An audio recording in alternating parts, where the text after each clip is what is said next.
Hey, Tom. Welcome to Coffee That Pops.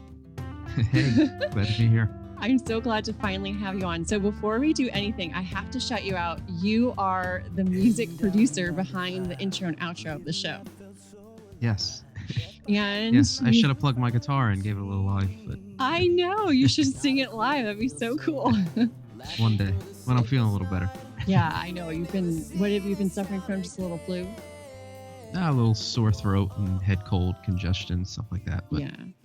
You're feeling a little bit better today and pushing through. Yeah, definitely. Awesome. Definitely. I just turned 30, 2 days ago, and I was incredibly sick. I didn't do anything. We sat around and watched Planet of the Apes movies all morning, which was the first time I've ever seen them. But it was fine because I was able to celebrate being the newest bestseller on Amazon. So it was pretty cool. So thank you for your course. Oh my goodness, my pleasure. So we're going to dive super into your hitting bestseller in more than one category. But before we get into those juicy details, which I'm sure people are dying to hear, I thought it would be fun to talk about how we met, because you've done the music since the very first episode and maybe even working on something for a little updated musical intro in the future. Yes. But yeah, let's talk about how we met.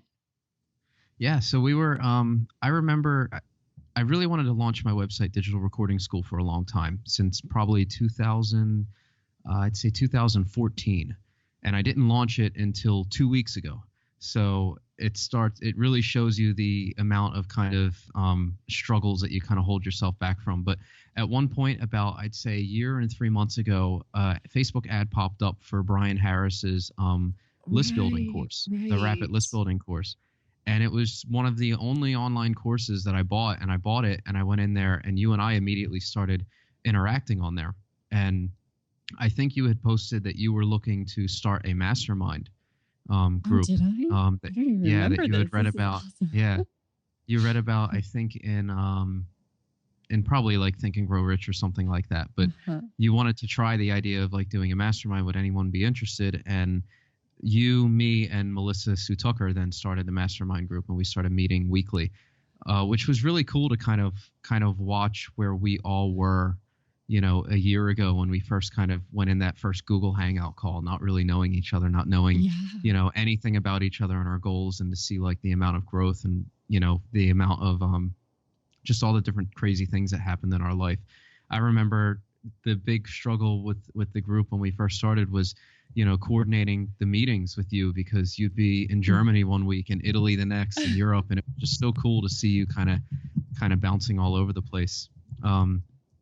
But then you planted that seed in my head, because you said, go get the 4-hour work week and go, start reading into that and stuff like that. And it was because of that and that push that we ended up eventually moving to Chiang Mai, Thailand, where my girlfriend and I are living now. So it's pretty cool. Pretty exciting, year and a half. Yeah. And just to place people in time, because they might hear this years later after we record it. So we're at the very end of July in 2017.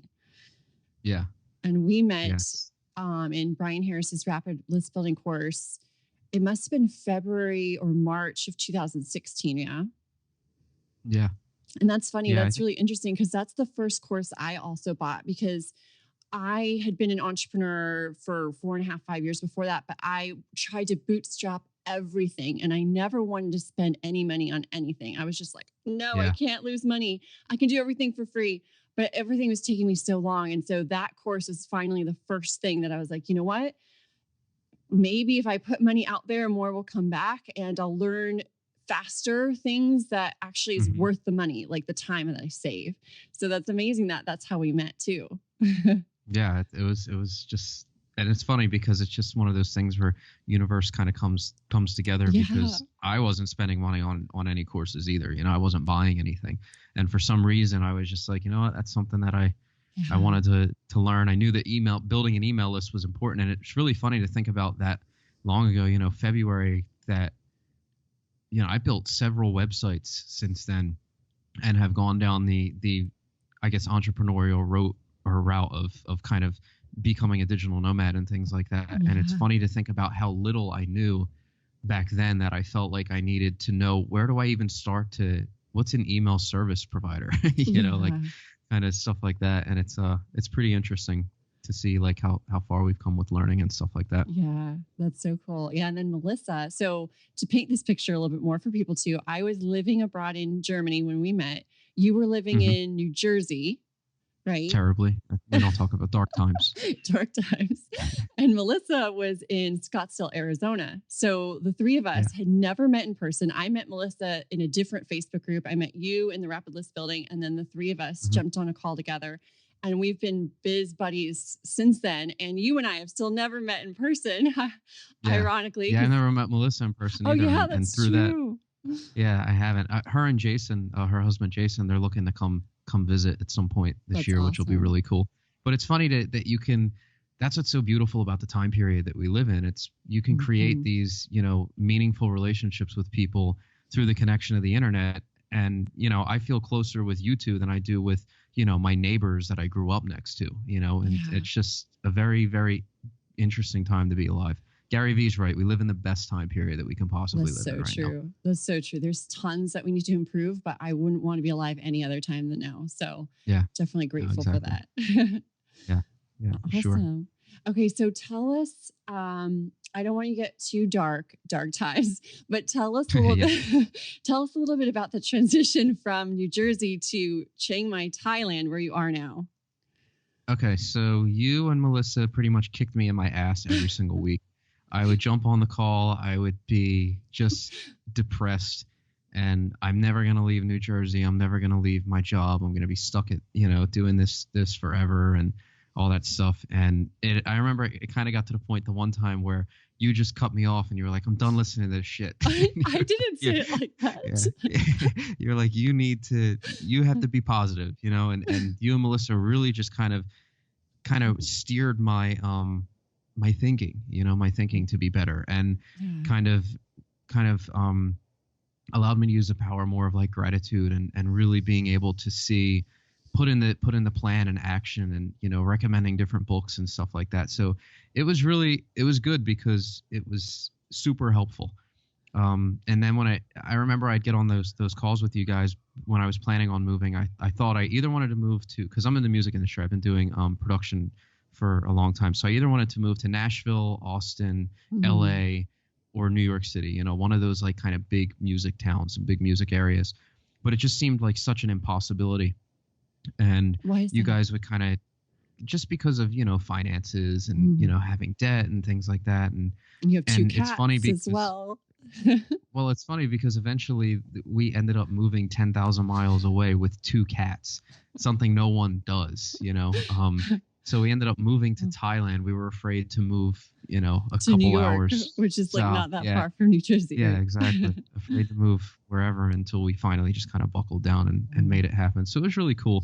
For me, I think that the big one was that 4-hour work week that you pushed Tim Ferriss, and seeing the ability to leverage, the different economies. And where he really kind of spoke to me was when he talked about, he's a very defiant person. He looks for loopholes and he looks for going against the grain and stuff like that. And I've always been that way naturally. So for me, it was like, it makes sense to move 10,000 miles away, even though everybody in my family, all my friends are going to tell me I'm crazy. It just kind of feels damn like the the man, right move. let's do it. Yeah, exactly. So yeah, it was a pretty interesting journey. So I'm the one that told you about 4-hour work week. You hadn't heard about that before? Oh, that's amazing. I had heard about it, but just like in passing from, I didn't really associate with a lot of people who were like well-read or anything like that. I mean, I guess a couple, but more so politically based, historically based, not on like the self-help or business or entrepreneurial, world and stuff like that. And I've always, it's funny, my girlfriend and I were just joking about this the other day in the mall. I was telling her about how I've kind of always had that entrepreneurial streak, with wanting to do things that I was good at, but just knowing when something was a waste of time and not developing it. Growing up, my parents would go out and, they worked, for summer, I would be at home. I'd be at home alone, 14, 15 years old, and they would be out working, and they were like, listen, like, we need you to mow the lawn. And I'm like, you need to pitch in around the house. And I'd be like, okay, well, we have like 2 acres So like, That's what a are you going to lot. pay me to mow the lawn? Let's talk business here. So they would pay me $25 a week and leave me money for pizza. So then what I did is I had called my friend Kevin and I said, hey, do you want $25 in pizza? Come mow my lawn. And he would say, well, how about if you pay me 20, you keep $5 for yourself, we'll eat the pizza. And I said, okay, but the thing is my parents can never know. Like your mom has to drop you off when they go to work, pick you up beforehand, we'll have a good day. I'll buy us food, the whole thing. So I was always, and then kept the $5, but was honest about it. It's like I wasn't like Yeah. sleazy in that way, but it was always, how can I go around not doing something that I don't want to do, and Oh, that's kind of amazing. things like that. But it's funny, kind of all have that kind of, I guess, that streak in us. I love that. Well, I feel like my brother was more like that. I was like the nerdy, get straight A's, like do the right thing kind of a thing. But once I was 21 and I read Rich Dad Poor Dad, that was the first book that changed my whole paradigm. I was like, oh, the Mm-hmm. world, there's so many more things I want to do. And I kind of like started to break away from that academia side of things. And then when I read the 4-Hour Workweek, a few years later, I couldn't believe someone had put into words things that I was thinking and hadn't fully formulated all the way, but it was like exactly where I was going. I was like, I couldn't believe it. So I'm glad that it resonated Yeah. with you too, especially with the No, travel, because I love travel so much. yeah, I never had that. 4-Hour Workweek wasn't something that like I would agree with. I think it's amazing when you read something that kind of validates a way that you've thought before. For me, that was like George Carlin. I remember seeing a George Carlin special and being like, "Oh my God, this is how that's how I think." Yeah. I didn't get that from 4-Hour Workweek. 4-Hour Workweek for me was just like a total push of growth, because it was just like, this guy is so right, about everything that he's saying. And I think that it can be emulated, and I think that it's been proven where people kind of see it as an impossibility. Now, most of the old school people, the second I threw that out there, all they heard was, "Oh, you want to work for 4 hours a week?" They didn't get the full scope of the message. You know what I mean? For sure. So it's just different times. Yeah. People, I mean, some of the people that I see making money online, and what they're doing online to create income and build legacies and empires, it's crazy. So tell us then a little bit about what you were doing in terms of work and making money in New Jersey, and then what you're doing now in Thailand. And is it the same, different? Tell us about that. Okay, so it was split between, I was working at a title insurance company at the time. I was working with my aunt, and I hated the job.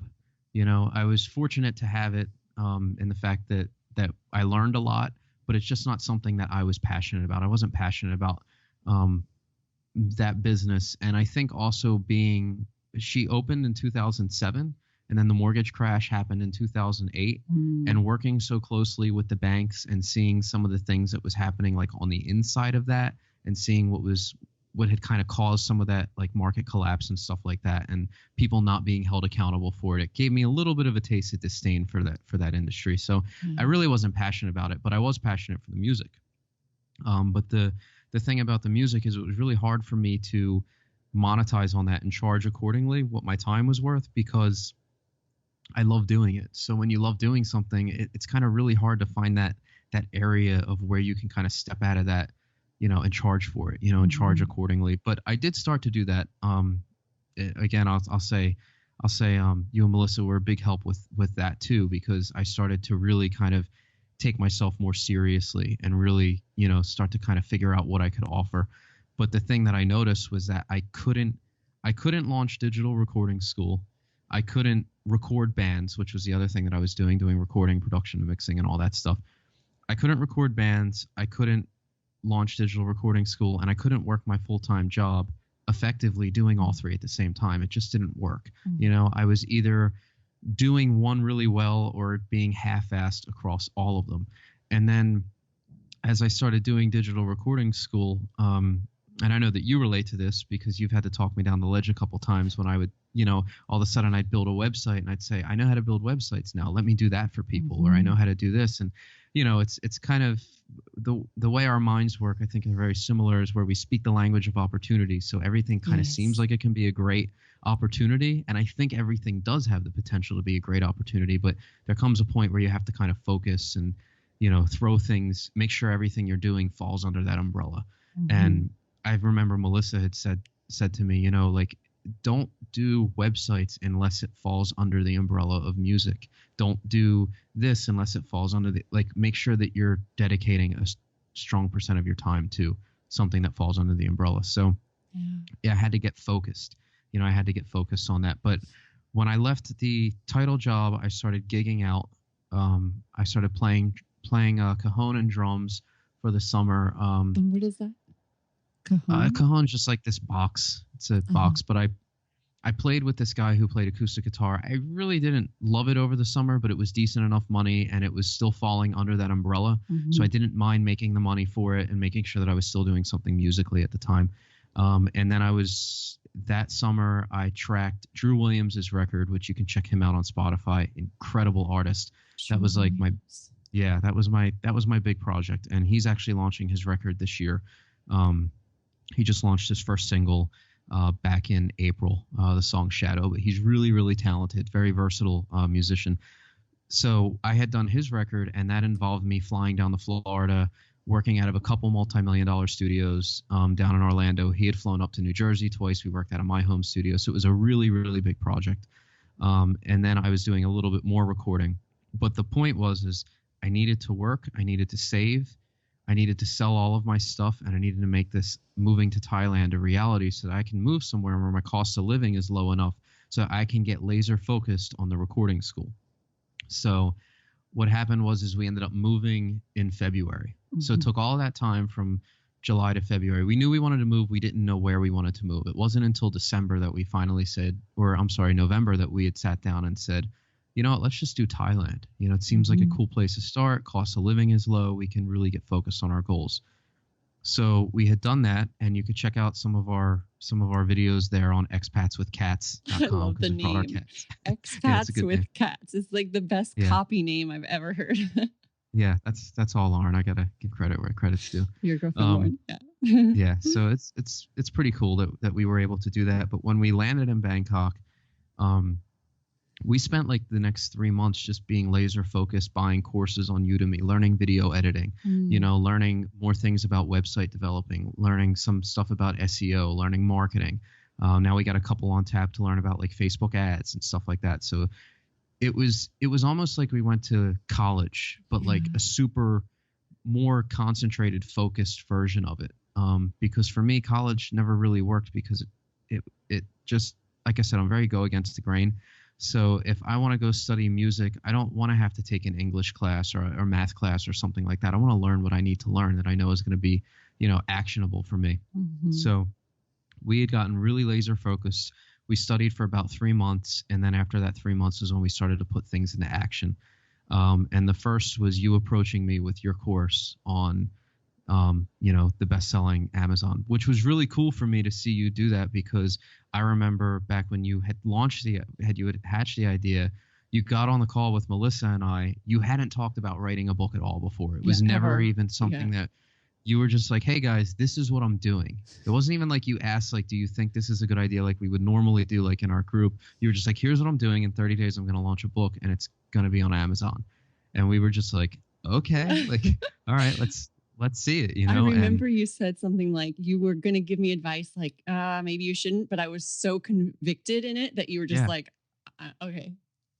Yeah, no, do it. Let's. I thought 30 days was a really aggressive goal. I thought maybe you should set like something more realistic. And then I was like, no, be unreasonable, do that. Like, so yeah, I just kind of let you run with it because in my mind, I was like, maybe I should tell her to, I didn't want you to be let down if you hit 45 or 60 days, but you nailed it. You knocked it out of the park. So when you would come to me with that, I was like, you know what, maybe I should take a book, write a book in my field and try to hit the bestsellers mark.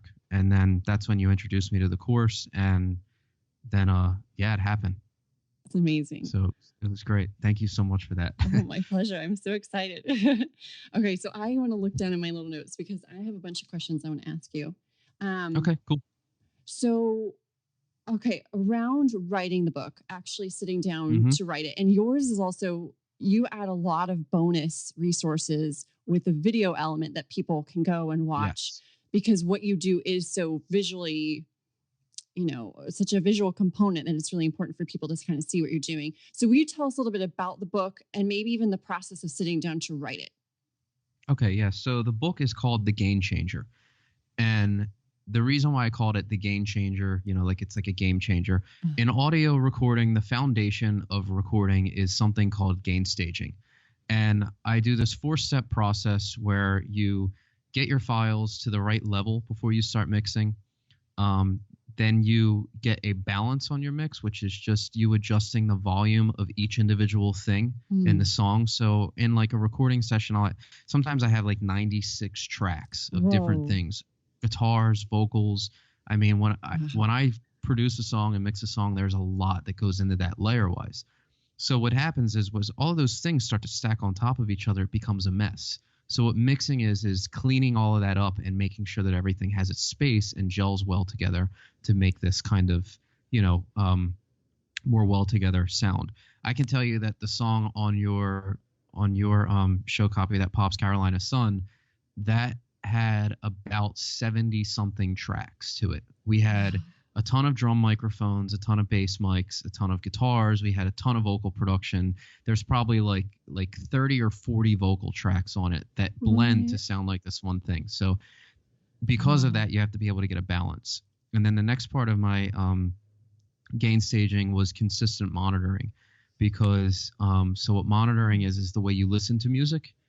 So in order to be consistent, you hear different frequencies in songs at different volumes. So you'll hear music differently if it's really loud in your car or really quiet.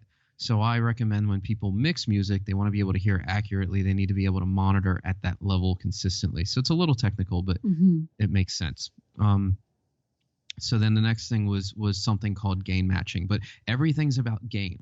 So that's why I called it The Gain Changer, to kind of give it a little bit of that like kind of sales copy thing. Yeah. Now, where I struggled with writing the book was I knew that I wanted to target, people who were at home, who were just getting into recording. When I was 17 years old, I'd say 16, 17 years old, I knew that I really wanted to get into recording, but I was in high school. And at the time, YouTube didn't exist. There was no YouTube yet.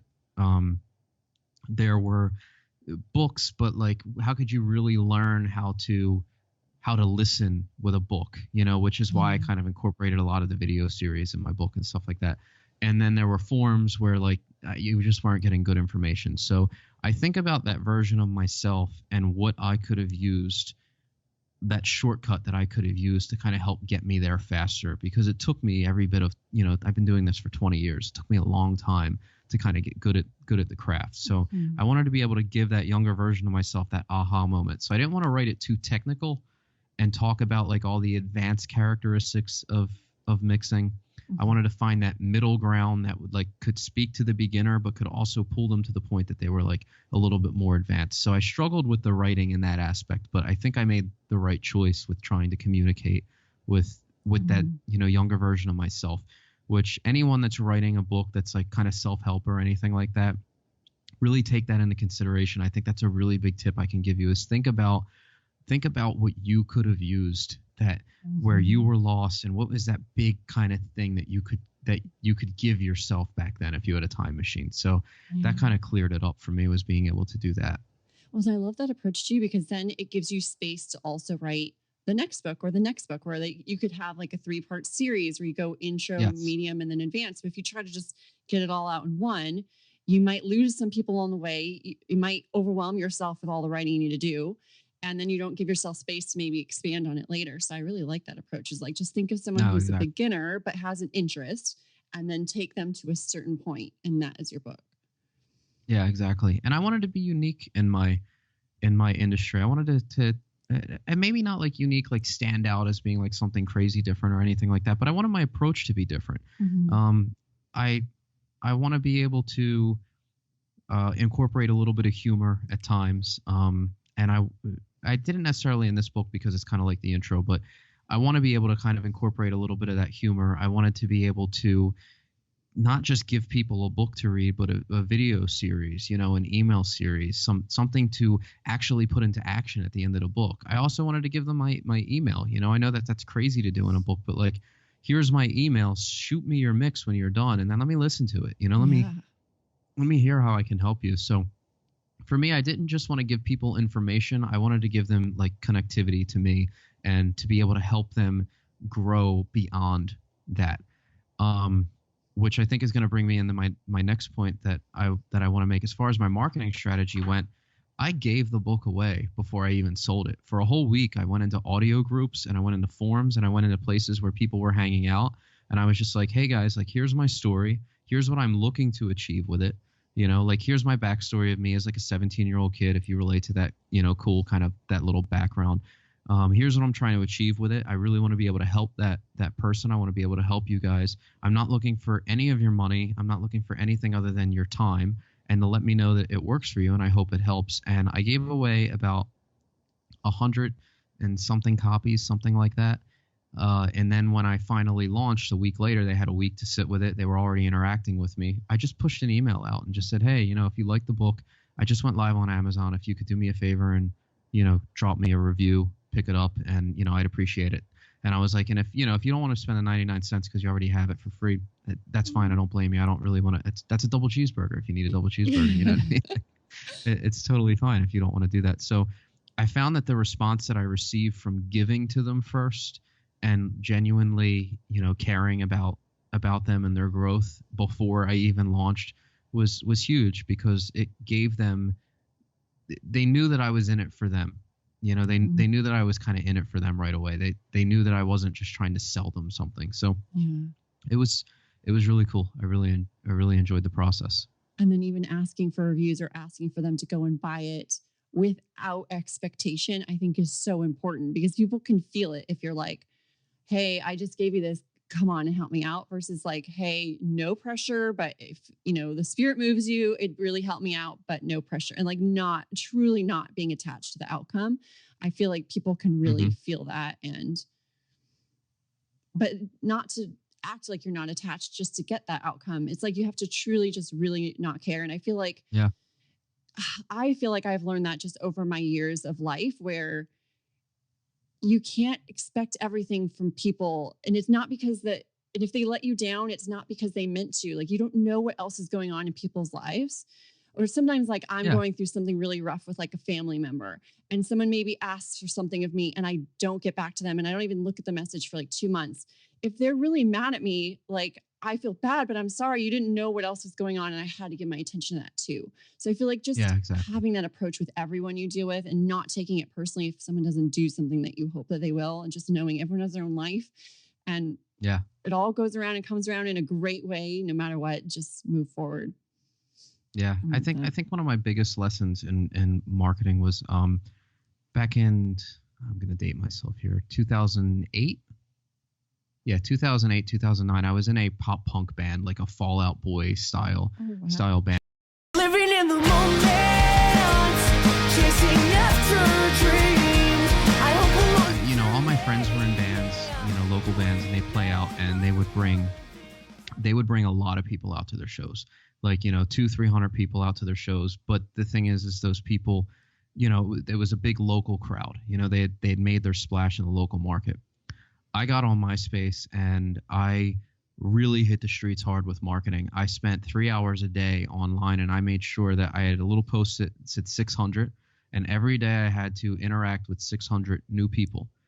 And when I interacted with them, I never did the whole cheesy check out my music thing, or like, here's my new single, or, you know, anything like that. I just reached out and I said like, hey, how's your day? I saw you were doing this. Like, what's going? And I just started interacting with people. And my friends thought I was nuts at the time, because they're like, what are you doing? Like, just sitting around, like, talking to, you know, people all day, you know? And, but for me, it was like, why? Like, and I remember my one friend in particular said, like, why would you, like, why do you even care? You know? And I'm just like, well, why wouldn't you? Like, that's your lifeline to what your goals are, to what you're doing. And if they care enough, if you invest enough in them, they will care enough to invest in you. I never had to ask anybody like, hey, will you check out my music? Because I'd already built up, you know, a little bit of a personal relationship with them, that by the time I would even think to ask, they had already, you know, done it, bought something, shared, and things like that. So it was really, really cool, because we were able to take it from 0 to 1.5 million plays in under a year just by reaching out to people.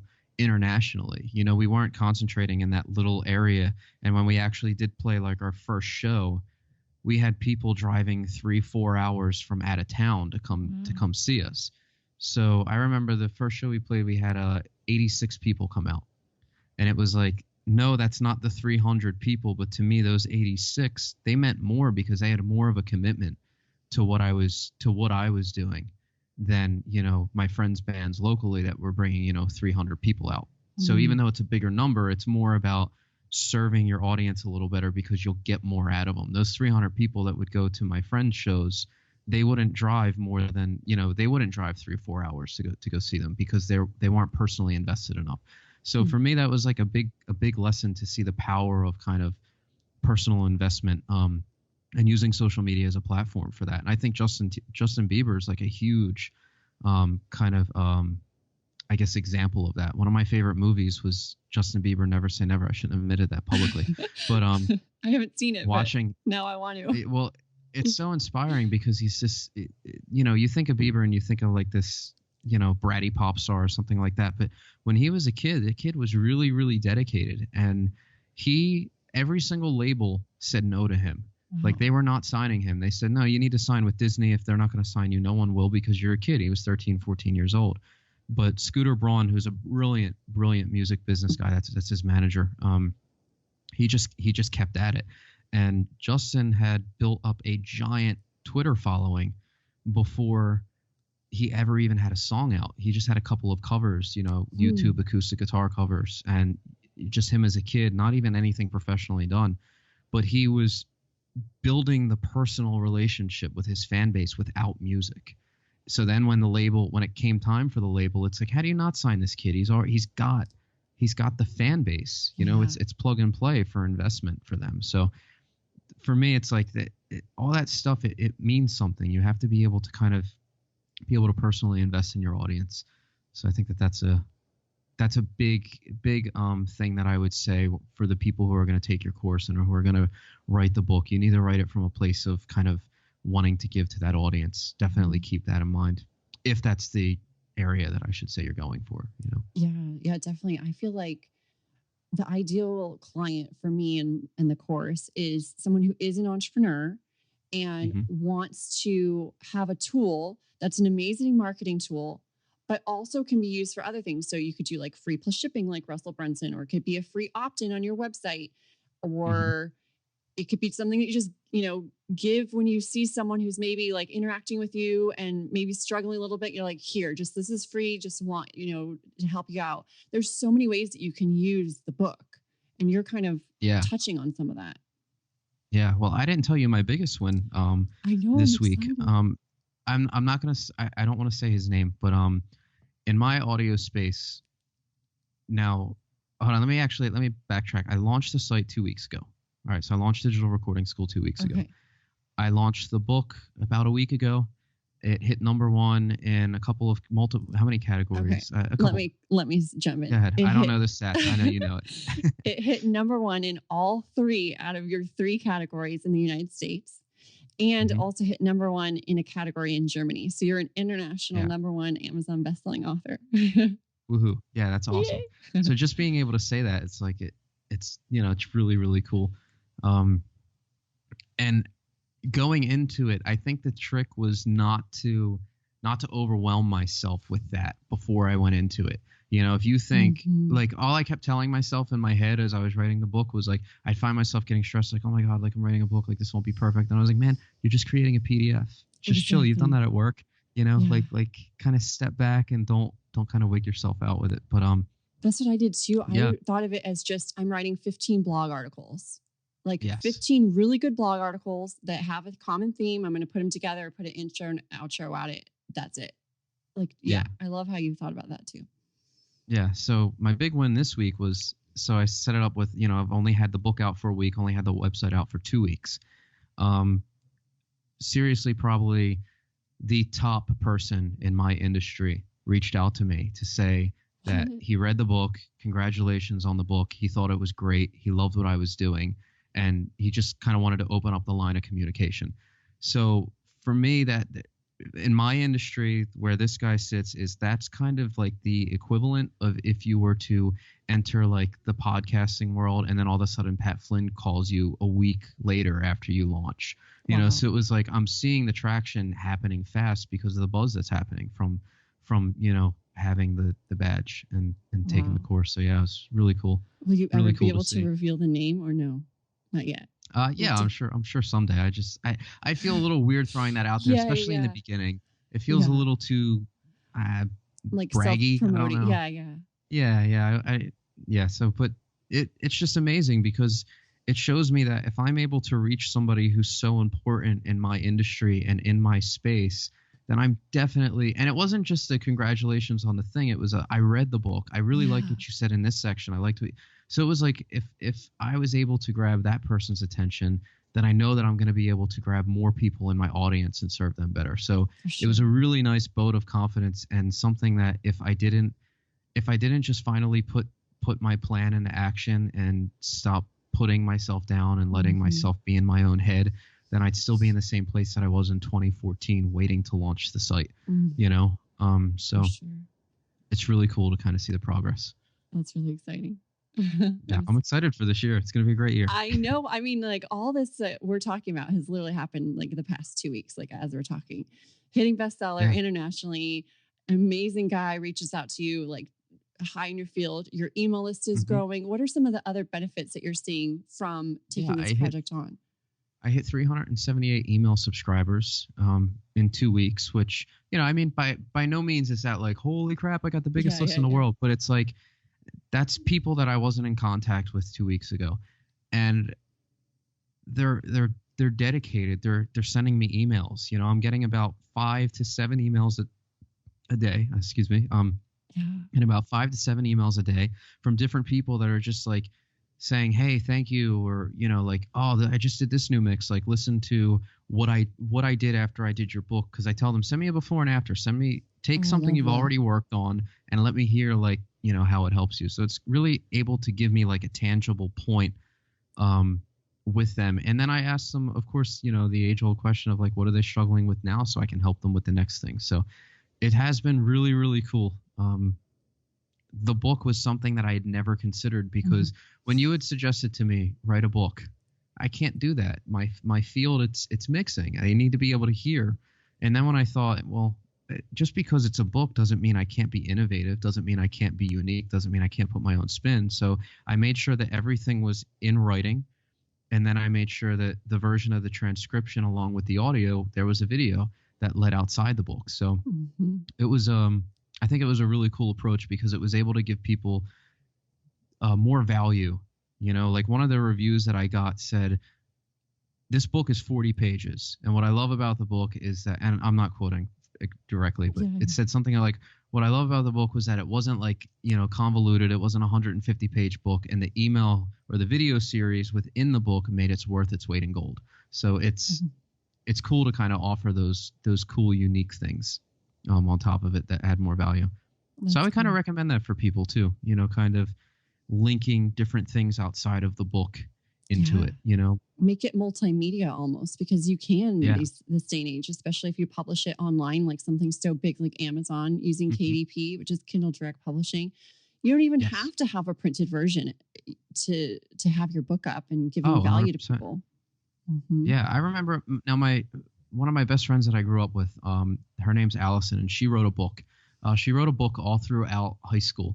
It was kind of like her high school project. And then when she got out of high school, she ended up releasing it. Now, this was, I want to say 2007. You know what? I'm not even sure of the year, but it was a while ago. What she had to go through to release that book, going through publishers and getting it printed. And, you know, you have to put up capital for that. You have to find, you know, different proofreaders. And it's just like all of this crazy stuff with formatting.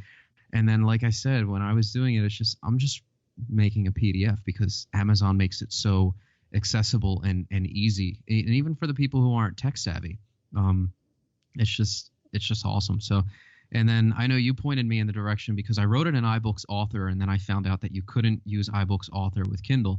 So you pointed me to go to Fiverr, and I think I hired someone for like $20 to be able to convert it over, and it was like, you know, just easy, very, very easy to do it. Yeah, there's Now, so one of the many things I people. will say about the multimedia stuff is the downside of that is that people who own black and white Kindle, the black and white Mm, Kindle editions, which is a large majority, they can't watch videos on them. But all of them have access to a computer, so they know, because I tell them in the book, that they can get the videos on the computer, and they get the link, or I'll get emails that say, hey, can you email me over, the video or whatever. Um, but I think the book is evergreen in the fact that every Kindle is going to be able to play a movie in another, year, right. 2, 3 years, and the book's going to True. be sitting there. So it's not a bad idea to write for the future. I don't think anyone's going to get the book and then be pissed off they can't watch it on a Kindle. They're going to find a way to watch the video, Yeah, for So I sure. wouldn't let that deter somebody. Oh yeah, for sure. That's awesome. What did you find? Let's see. Where did you find the absolute hardest part of writing the book?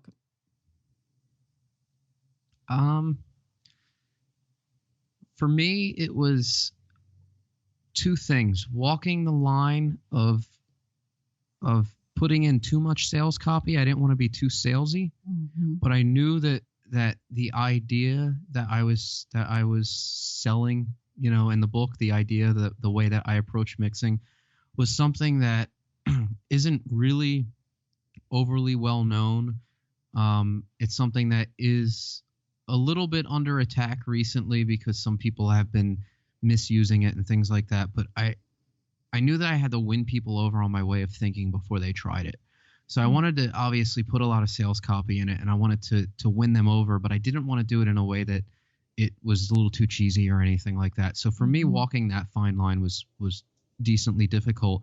But then the other thing was mixing can be very scientific. Audio engineering, there's a reason why they call it engineering. It can be extremely scientific. Some of the things that I could tell you about the science of audio, just not even related to music, it's crazy. Can you give me like a teeny example just so people can conceptualize what you mean? All right, I'll give you two things, and I love this stuff. Okay, and cool. I know my girlfriend's going to roll her eyes behind me while I talk about this for the 500th time. But in audio, there's something called phase.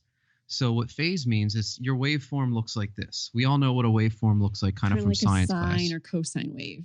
Yeah. So you have like the what is it? The crest and the trough. If I have a snare drum, right, and I aim a microphone down at the snare drum, I can put a microphone under the snare drum too and mic the bottom of it.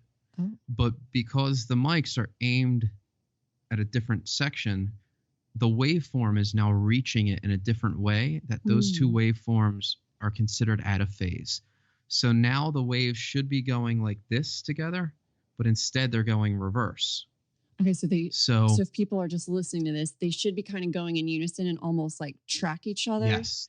But instead they're sort of going opposite. Their troughs because and of peaks are meeting. Yes. Yeah, okay. Okay. So it's a little technical, but when a sound is completely what they call 180 degrees out of phase, meaning they're completely opposite, so the two waves under each other look symmetrical, the sound completely cancels out. You'll hear no sound, no matter how loud it is.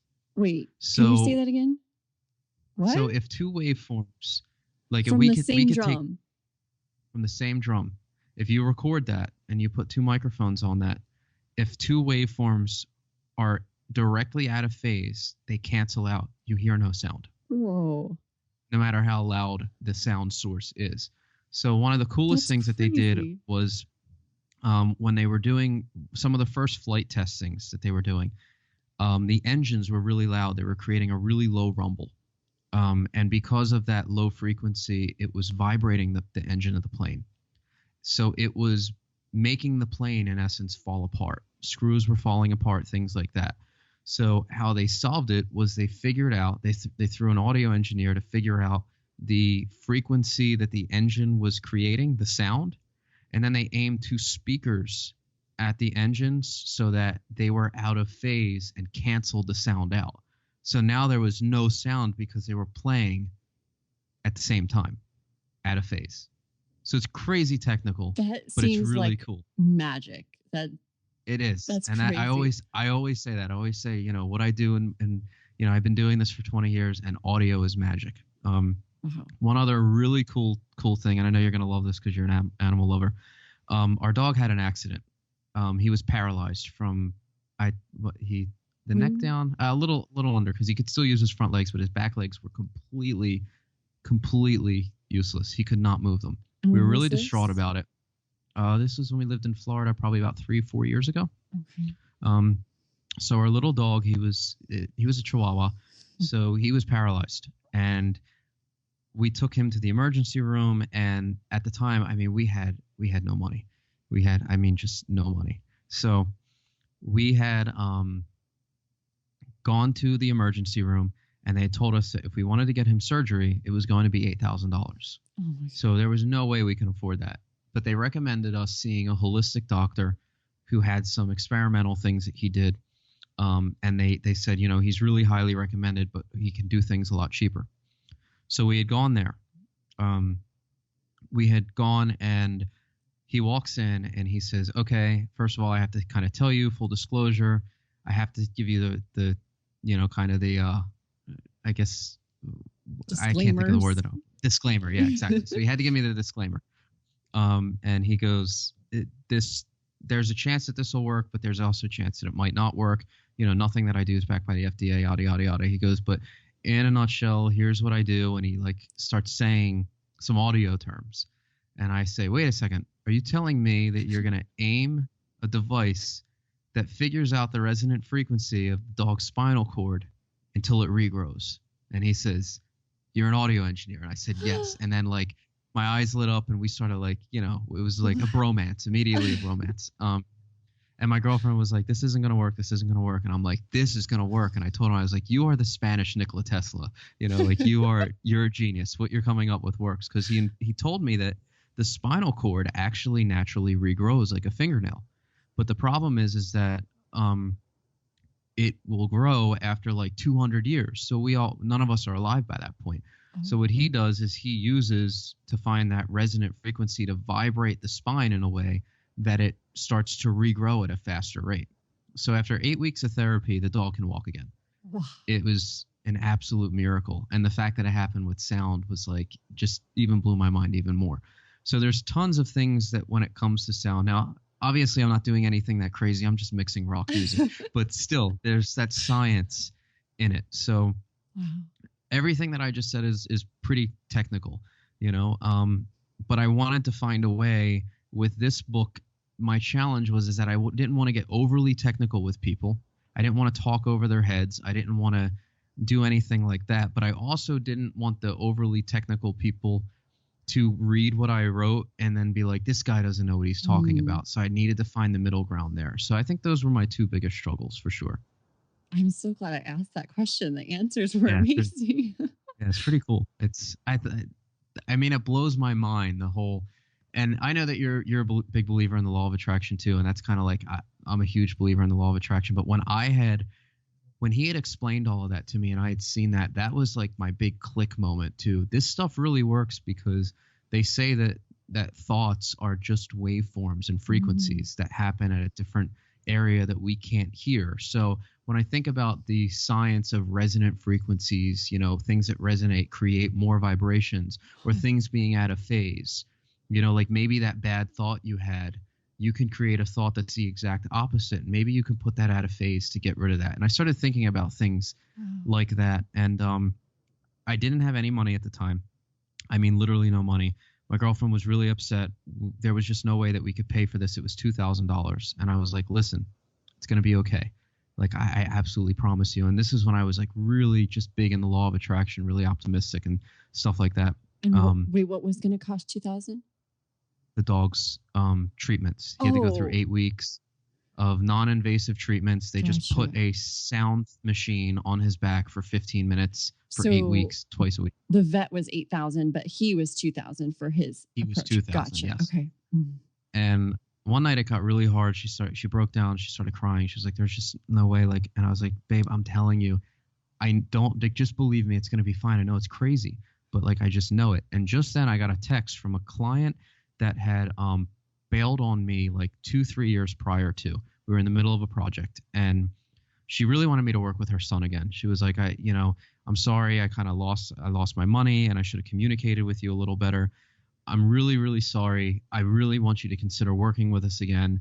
I know that I owed you a little bit of money in the past. I just PayPal'd you $2,000. I really hope you'll accept it as a deposit to work with me again. And if not, at least accept it as an apology. And it happened within 10 minutes. So for me, that was a huge law of attraction moment, because I was like, oh, wow, this stuff, it works. So it's very scientific. And being in the audio side, I feel fortunate enough to understand the way that those waveforms and those frequencies and harmonics and what those relationships mean in the audio world, that I know that that's the same way it works with the way the mind works, because they've measured it. You know what I mean? We know that the thought is a frequency. So it's really, really interesting to see. Cool. It doesn't always work for me, though. Yeah. Because I feel like I'm biologically, I have a disposition to be pessimistic, as you know. But when I am optimistic and I get it, I can kind of manifest the things that need to happen. But it's some really, really cool stuff.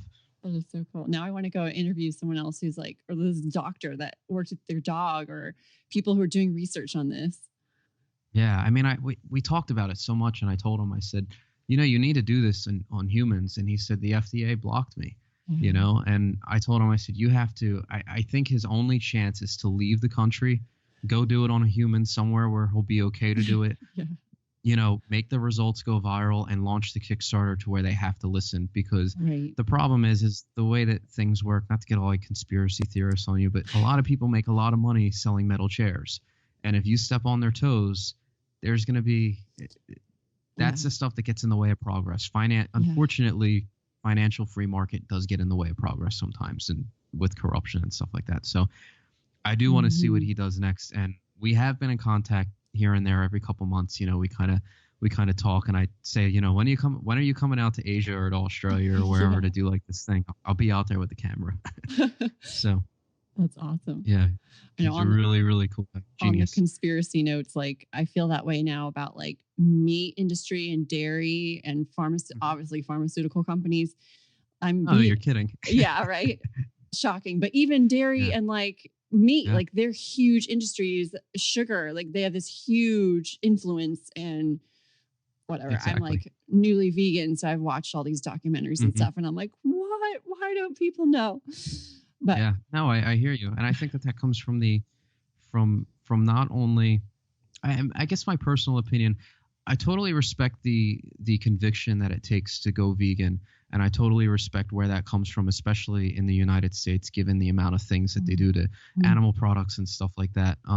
But I don't necessarily think that I see some people. I have some vegan friends that have the rigid stance that it's unnatural to eat meat, and I say, I don't think that it's necessarily unnatural. I just don't think that it's necessarily the best thing that you can do, especially in the States.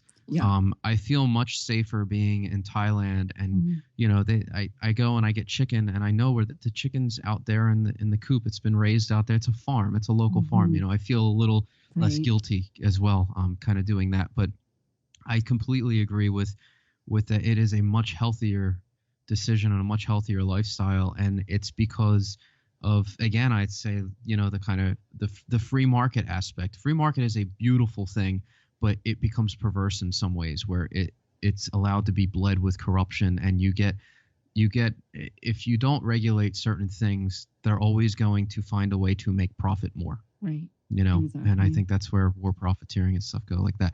But let's not get into that, because you're going to get my inner Carlin coming out, and this is going to turn into a rant real fast. We'll have to do a separate episode with our personal rants. Yeah.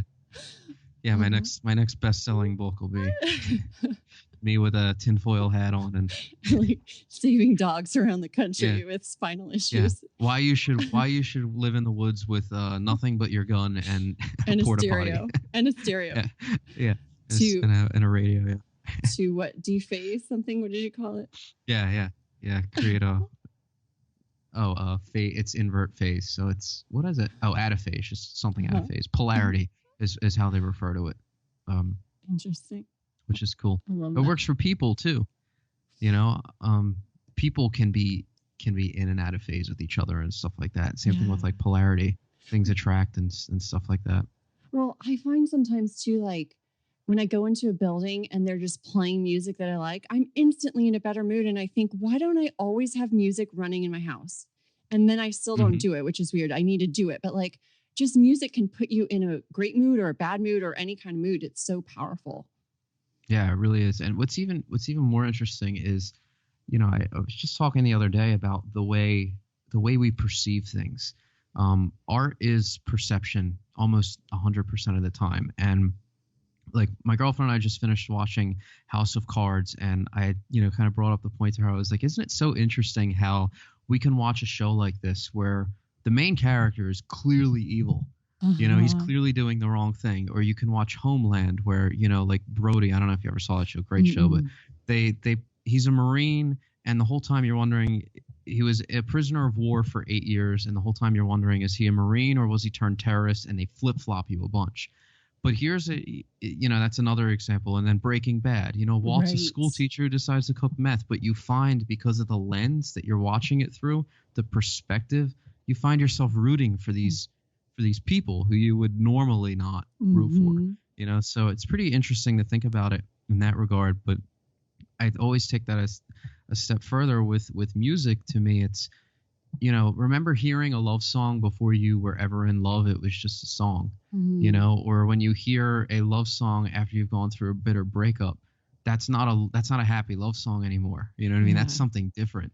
So it all depends on mood and where you're at, that you kind of perceive what you hear and see differently. So it's really, really interesting. And from a marketing standpoint, you should really keep that in mind, because think about how that person is going to perceive what you're putting out there, and really think about your market. I know that someone with XYZ personality type is going through some type of situation, or maybe they're from a different area. I know that they're going to perceive something that I put out there differently. Yeah, I think that's a great point. Is to really keep in mind not just your audience, but like how we talk about like the psychographics of your audience, like where are they psychologically right now, and make sure that the way that you write and communicate with them is optimized for that. Yeah. And that's kind of what I had to do with a lot of my sales copy of my books, because my audience, they're home recording guys, because the era that we live in now, we can cut, like I'll actually show you. I mix my records. There's my fader that replaces my giant console. Here's my laptop. And there's my interface. Wow. And small. all of like that analog gear that I had in my studio, all of those big fancy knobs and that giant console that's, huge. I don't need it anymore because it's all available digitally. So it's a cool time. But because of that, music not selling because of, things like, pirating and streaming being so young and stuff like that, the artists are taking control of their own recordings, and they don't know how to do it yet. So I know that my audience are artists, and I'm an artist myself. Obviously, I'm a musician myself, and I understand these people. They are 10% ego, and that's what you see, 90% insecure, because that's just the plight of the artist. It's the creator, it's the the depressive or things like that. So because of that, I know how to write to them. I know how to communicate to them. So I know that I would teach them something differently than I would teach somebody else who wasn't an artist that wanted to learn. Like somebody who was just doing recording because they weren't a musician would learn in a different way. Interesting. Yeah, I love that. Yeah, it really is. I love talking this stuff. I know. This might be like officially my longest podcast ever, but I don't want to wrap it up. It's so good. So I wanted to, and maybe a little selfishly, ask you a bit about the course and what did you like from the course, and even what could I do to improve it? Oh, I loved it. It was easy. It was easy to follow. You showed the results right away. What do you mean? It felt, because you showed me that other people have done this. You showed me right off the bat that, for me, it was easy because I've known you for so long. I've known you since your first episode of Copy That Pops.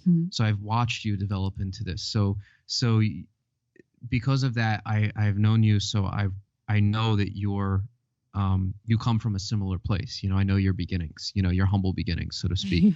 But when you showed me that it wasn't just you, that you weren't just some, anomaly that was able to do this, and you had other people that were able to do it that also came from kind of humble beginnings as well, that really gave me, kind of confidence to see what happened. I really like the way you went into, category selection, the Google Docs / Excel sheets, with being able to kind of recognize different categories and studying different people. I was really able to kind of follow that nicely, and also see what were the things that they were doing that I think I could do better. I was really able to kind of take that a little bit differently beyond the categories thing, with seeing like who's doing what. Can you tell me the thing that what you mean about that? So like I actually read some of these people's books, and saw like, okay, what are they doing? I knew that my book was only going to be short. I knew that it was only going to be 40 pages. I did have a leg up, so I didn't have like the whole 30-day start to finish, because I had written a chunk of it and I had done some drafts and blog posts and stuff like that. So I had a little bit more time to research, which was good. The category selection was really big. For me, it was fairly simple with the category selection, because of my very niche industry, that I kind of feel like I had that part figured out. But I completely understand and relate to the people who didn't, because like I said, I've been wanting to do this since 2014. So I was doing the runaround too.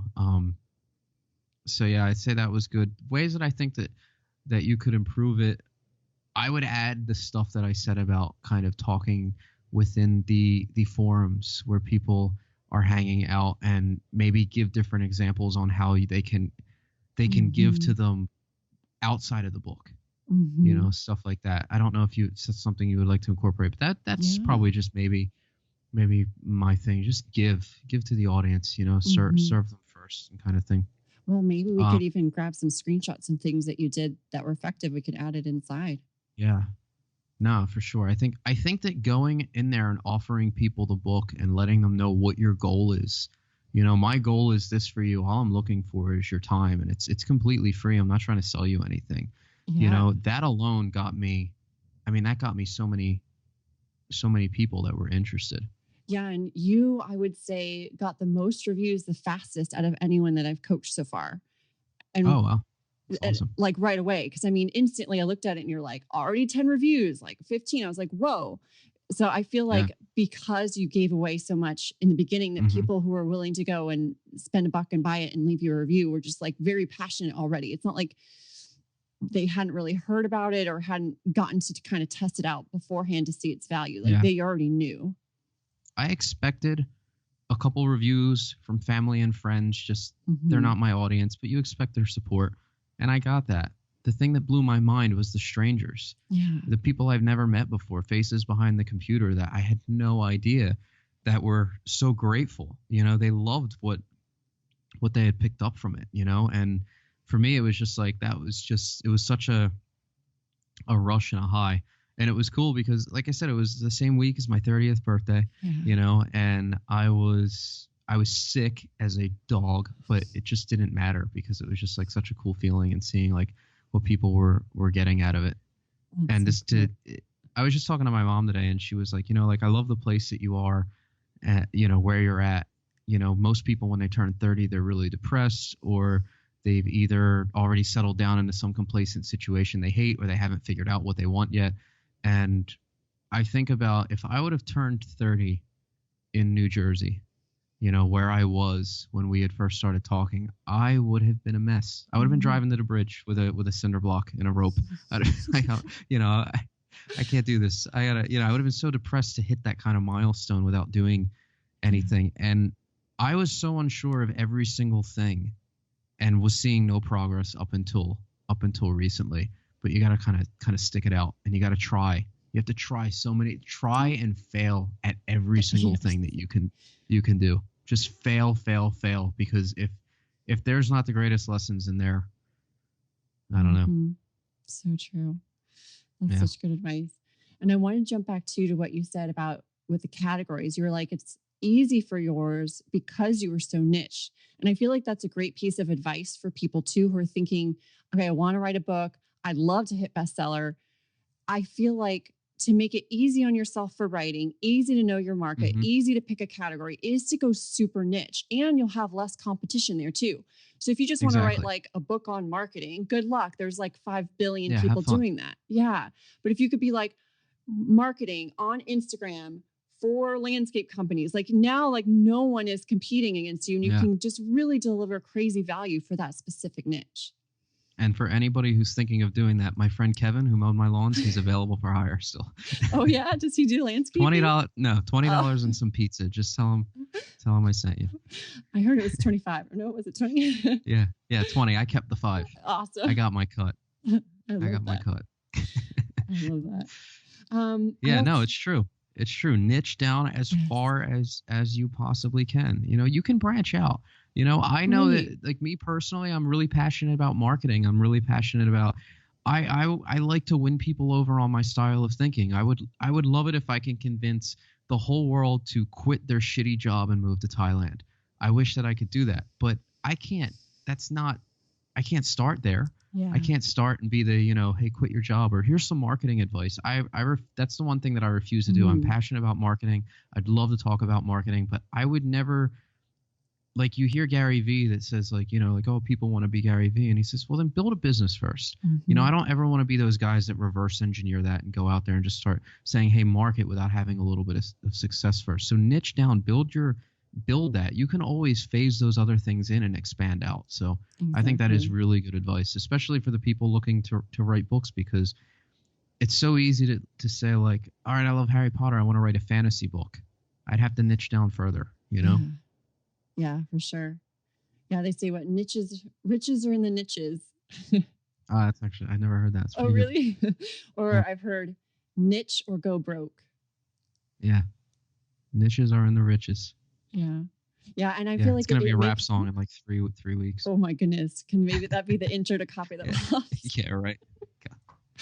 Yeah, but I feel like it's so much easier on you too as the writer and as the person who needs to pick the categories to try to hit bestseller. And it gives you, like, we talked about a lot earlier in the show of just start with where your audience is at the beginning to get them to like step 1, like make sure it's really good. And then maybe give them a little inspiration to see what is ahead at step 2, but you don't have to put everything into the first book. And if you really niche down too, with just one thing that you're great at, you're able to then go to the next book and the next book and the next book on different niches that you're also strong at under that umbrella. Like you talked about the umbrella. Yeah. And you know what? It even worked within not only that for me, but now that you say that, I did it subconsciously, but I niched down within my category. I did gain staging. That's like 1 maybe 100th of mixing or sound. I could have wrote a book and I could have told the story about my dog and went into phase stuff and then went into compression or went into like a million different things that have to do with audio. But instead I said, I want to do gain staging. Oh, the Gamechanger. That's pretty catchy. And everything has to be around that. I can't move out of that. Once I kind of niche that down, it kind of writes itself. I love that. That's super inspiring. Yeah. Awesome. Let me see. How about the Facebook group? Are you enjoying the free Facebook group that anyone can join? Yes. So even if you're listening now, you can go to copythepops.com/Facebook and it'll redirect you there. So are you enjoying that? It's still new, but it's growing every day, which is exciting. I know it is. And I'm really, through there, I had met, what is his, I can't believe I can't think of his name, but I'm really impressed with some of the stuff he does. Is it Akbar? Oh, Akbar Sheikh? Akbar, yeah. Yeah. I am so impressed with some of his interactions and his stories of, you want to talk about humble beginnings to go into be, in the 2 Comma Club and ClickFunnels and he is he's coming up on the podcast. Yeah. From homeless to helping people build 7-figure funnels. Yeah. Yeah. It's crazy. I need to get into ClickFunnels. It's at like the top of my list. Yeah. I can't believe I haven't pulled the trigger yet, but that's on the top of my list of things to get. Well, let Melissa and I know when you're ready, because she and I nerd out over that stuff too. Oh yeah. Yeah. Expert Secrets was huge for me to even commit to doing the book, because when he said you're an expert for somebody at something, or you're an expert at something to somebody, I was just like, yes, that's what I needed to hear. You know, like that was it. Like just write a chapter 1. I'm like, okay, I can write a book. Like the problem is I was constantly like in my own head with like those internal struggles that he talks about, those internal insecurities. I don't have a Grammy. How can I write a book on mixing if I don't have a Grammy? And I'm like, oh, man, I mix good music. You know, I know what I'm doing. I've been doing this for 20 years. So it's like, it's that social kind of proof and those limitations that you put on yourself. For sure. Knock them right down. I love that. Yeah. You don't have to be like the ultimate expert in the entire planet before you can write a book. You just need to be an expert above people to whom you're writing that you can actually benefit. And that just brings it way more in perspective. Yeah. Awesome. Yeah, no, absolutely. Cool. Well, let's see. Any other pieces of advice for somebody who's listening and maybe like, okay, now I'm feeling inspired to write a book. Maybe hitting bestseller is within the realm of possibility, which I really believe that it is. Do you have any other? It is. Yeah. Do you have any other pieces of advice? Or get the course and just do it. Get the course and do it. I love that. Just get the course and do it. That's it. You know, that's it. Don't waste time. You know, just that's it. I know it sounds so simple, and like I hate when I see like some of those like Gary Vee videos where he's just like, you know, just go out and do it. And I'm just like, hey, he's right. Like, you know, but it's just true. It's just something you just gotta. You have to start somewhere, and it's just one step at a time. You know. Yeah, that's how it was too for me with the book. When I wrote my first book, I thought I could take 30 days or I could take 30 years. Or I could take 30 months, but just decide. It doesn't have to be 30 days. You know, it could be 8 weeks. I'm kind of now pitching it at like 8 weeks of a breakdown, but you could then take those 8 weeks and make each week 2 weeks long. So you can maybe do it in 16, or you could go faster and do it in 4 weeks and just kind of like do 2 weeks at a time kind of a thing. So you can adjust it based on your own thing, but you have to just commit and move forward. Actually, and it'll come together. My big one, and I have to give a huge thank you. This was the big kind of push, because so tell everyone what you just held up who was listening just on the podcast. So that is Jean-Lee Dumas's Mastery Journal. And I had said I would give anything for that, but like I couldn't get it shipped and, you know, anything like that all the way to Thailand. And you were just like, what's your address? And sent it right away. And I have the worst ADD in the entire planet. I mean, it's horrendous. And I think it's something I should also embrace, because I think that's part of the creativity, because my mind's always going like this all the time. I'm always thinking of different things. But because of that, I can never stay focused. And when I got that book and just started like keeping track of it, I was really able to kind of buckle down. And I mean, it works in, what is it, like 100 days. So it's 10 day sections. And by the end of 10 days, I had launched my website. It took 10 days to launch the website. And I did the majority of the work in those 10 days. Everything else was all planning for the last 3-4 years beforehand, which was, to be frank, bullshit, because I didn't need it, you know? Yeah. Awesome. Really? So we'll plug the Mastery Journal from Jean-Lee Dumas. My girlfriend didn't want to be in the frame, so I just looked down and she's crawling underneath the camera. Like, oh, okay. Cool. That's awesome. Yeah, and I also have to shout out Jean-Lee Dumas was on this podcast twice so far. I'm forgetting the episode numbers off the top of my head, somewhere in the 50s. So I'll link those out on the show notes. Melissa Sue Tucker. Oh, it was such a huge honor when I edited the audio for. Oh yeah, I know you were helping me edit the audio, and I was like, oh my God, I can't believe I'm editing like JLD's vocal right now, you know, because and it's so funny because coming from the musical world, if I said to any other producer like, dude, I'm editing this voiceover, they'd be like, really? Like it's a single vocal voice, you know, a song has like 100 tracks, like I'm saying, to edit like one vocal, but it's like coming from the entrepreneurial area and listening to guys like Pat Flynn and stuff like that, that was the most nervous I've ever EQ'd a vocal. Like, because I was just like, I need him to sound perfect. You know, it's like, that's amazing. You know, he's king, pretty cool. One of the, I would say, king of podcasting if you're in the entrepreneurial space. Absolutely. Well, or Tim Ferriss, Gary. I mean, he's one of the kings, we'll say. Yeah. Awesome. Well, and then, I wanted to shout out Melissa Sue Tucker, who's in our mastermind group. She also was on the show, I think episode 6. So I'll link that out. We'll link out links to your book, which people can find at copythatpops.com/Tom. That'll redirect people over to Amazon. Cool. And to your website and all the good expats with cats. We'll just link out all the good stuff. I have a ton of stuff. I have Tom Camp Media, which is where I put, my music, and I build websites for people, stuff like that. Digital Recording School is my online recording school platform. I also run the podcast Recording Studio Podcast, which is cool. Just we talk about recording and stuff like that. And then I have the Expats with Cats, which is the Thailand stuff. And then I have another secret podcast I'm not going to tell anybody about, where I bitch about politics with my friends. And it's incredibly profane. So one day I might share that with you. Is it secret so people can't find it on iTunes? Secret? I don't want to put my name out there yet. Okay. But it's the fun thing where you sit around, have a couple beers with some friends from all over the world, and curse like sailors and bitch about politics. It allows me to get that out of my way so that I don't have to go and do that on Facebook. Right. Kind of keep your image a little bit more clean. That's amazing. I love it. So yeah, I got a lot of stuff going on, but it's fun.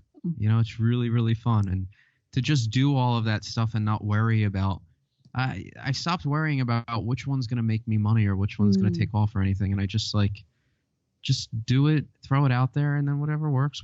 And, if it doesn't, you learn. You always just stay learning. That's so true. You win or you learn, right? Yeah. Oh, I like that. I like that. That's a song right there. Oh, that's a song. That's a song right there. That's I have a song some lyric. credits? Yeah, absolutely. I'm writing that down. Awesome. Well, thank you so much. I think it's so late over there. What time is it in Thailand? 11:53. Okay. So almost midnight we're going to. It's only 10 a.m. over here. But oh, well. Yeah. All right. Well, I should let you go. I had so much fun. And Same. Thank you so much for everything, for the course, mastermind groups, and being on the episode, or having me on the episode, I should say. My pleasure. We'll do a round two. We'll get more risque with our topics. Yes. Sounds good. Okay. All right. Have a good night. Bye. Thanks so much for watching. If you want to learn more about improving your writing, hitting Amazon bestseller, psychology, or other topics I might currently be obsessed with in this online entrepreneurial world, then go to copythatpops.com. You can also connect with me on social media with my handle @LaptopLaura. See you there.